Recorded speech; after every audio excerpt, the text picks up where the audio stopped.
Everyone, hope everyone had a wonderful, wonderful week and a beautiful, beautiful Yom Tov. And hope everyone is navigating and managing these crazy, crazy times.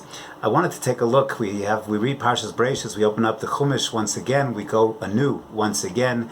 And it is time to examine a little bit about the early origins of man. And I wanted to take a look briefly at the story of the Nachash and take a little bit of a look at the lessons we can learn from what Chazal referred to as the Nachash HaKadmoni. And we are told that the Nachash is V'Nachash haya arum mikol chayat hasadeh. He was the wisest, he was the wiliest, the slyest of all of the animals. In fact, Chazal say, and we understand, he walked on 2 feet. He was man-like. He had human-like qualities to it. And he tells the Nachash, he approaches the Isha, V'Tomar ha'isha el hanachash, that you're not going to die from eating the Eitz Hadas. Ki yodeya Elokim, Hashem knows. Ki biyom achalchem imenu. When you eat from the Eitz Hadas, v'nifkechu einechem, your eyes will be opened. V'yisem kelokim yodei tovara. You'll have wisdom. You'll have sophistication. You'll be godlike. Because what is God? So far, in the first 2 prakim of Bereshit, we know one thing about Hashem. We know He's a borei, He's a creator, and after every single day of creation, Vayar Elokim ki tov, He identifies the creation as good. So Chava, says the Nachash, you want to be Kelokim. Hashem wants to protect His turf, and therefore He's telling you, don't eat from Eitz Hadas, but if you ate from the Eitz Hadas, you'll be like Elokim, you'll be a creator, Yodei Tovara, and you'll be able to make those judgments. You'll have sophistication. You'll understand. And Vatera ha'isha, the Isha looks, Kitov ha'etz lamachal. She already starts, even before she eats of that Kitov. She expresses that Midas Elokus, that judgment, that sophistication. Kitov ha'etz lamachal, v'kita'ava hi le'enayim. The words in the pasuk are very sensual. Kitov, ta'ava le'enayim. Nechmad ha'etz lahaskil. There's a certain kind of, again, sensuality in the psukim, and then she partakes of the fruit she gives to Adam, vatipakachna einei shneim, and yes, they are awoken, their eyes are open, vayedu ki erumim, and their sophistication, their supposed sophistication, reveals their nakedness.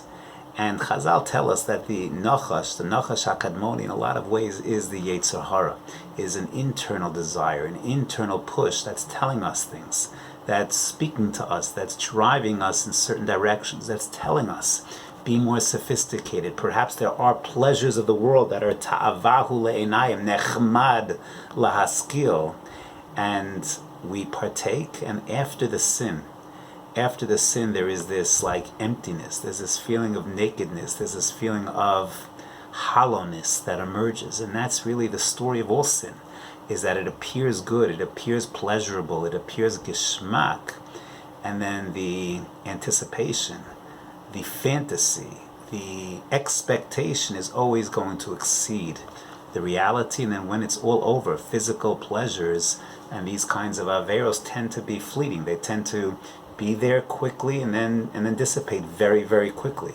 And this is what the Nachash is teaching us. This is the story of the Nachash. And indeed, when we're told at the end, the Nachash is going to get punished too. And his punishment is, you were arum, you're this sly animal, this wise animal who's human-like, and you're trying to bring down mankind. Vayomer Hashem Elokim el hanachash ki asita zos arur ata mikol behema. You're going to be the lowest of all creatures. Al gechoncha telech, you'll walk on your belly, no more legs. And ve'afar tochal, you'll eat the dust of the earth. And we speak about, this person's a snake in the grass. Yeah, a snake is someone who's slithering, the slithering. That, again, from Harry Potter, the slithering sound, this kind of sly, that is the image of the Nachash, that's the Yetzer Hara. And then we're told, Ve'eva ashis bencha u'ben aisha ben zaracha ben zara. There's always going to be an enmity between mankind and the Nachash and Yetzer Hara. There's always this battle. And man is going to try and stomp it out. Hu yishuv charosh. He's going to stomp on its head, try and snuff it out. Va'ata tishufenu akev. And you'll try and grab his heel. Grabbing of the heel, the imagery of trying to drag him down, slow man down, pull him back.